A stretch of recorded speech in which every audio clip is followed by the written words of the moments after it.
Turpinām iepazīt statistiku. Statistika ir zinātne, kas nodarbojas ar datu vākšanu, analīzi un interpretāciju. Viens no svarīgākajiem statistikas aspektiem ir izpratne par dažādiem datu tipiem. Datu tipi tiek klasificēti vairākos veidos, un šīs klasifikācijas ir būtiskas, lai izvēlētos piemērotas analīzes metodes.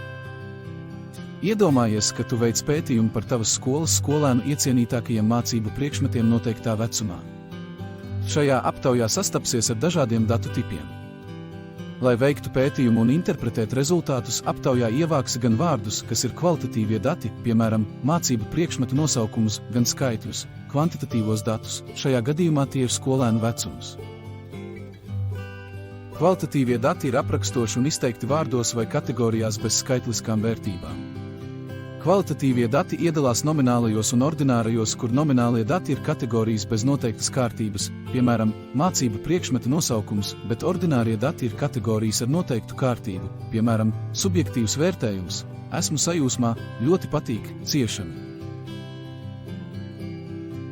Savukārt kvantitatīvie dati ir skaitliski, tie ļauj veikt aritmētiskās darbības un tos var izmērīt skaitliskās vienībās.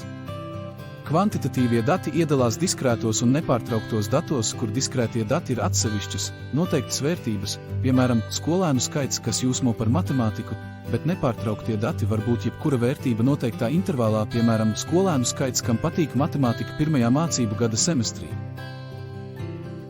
Apskatīsim citu piemēru. Aptaujā par iecienītākajiem augļiem klasē augļi, piemēram, āboli, banāni un apelsīni ir nominālie kvalitatīvie dati, jo tiem nav noteiktas kārtības, tikpat labi tie var būt arī banāni, apelsīni un āboli, tam nav nozīmes. Savukārt skolēnu vecums klasē ir diskrētie kvantitatīvie dati, jo vecums ir mērāms ar veselām skaitliskām vērtībām. Izpratne par dažādiem datu tipiem, kvalitatīvajiem un kvantitatīvajiem, ir būtiska, lai veiksmīgi veiktu statistisko analīzi. Kvalitatīvie dati raksturo īpašības, kamēr kvantitatīvie dati ir skaitliski. Šīs zināšanas palīdzēs precīzi analizēt un interpretēt datus dažādās situācijās, un tavā nākotnē tas var būt ļoti noderīgi. Tagad vēlreiz pārlasi, tas ir svarīgi.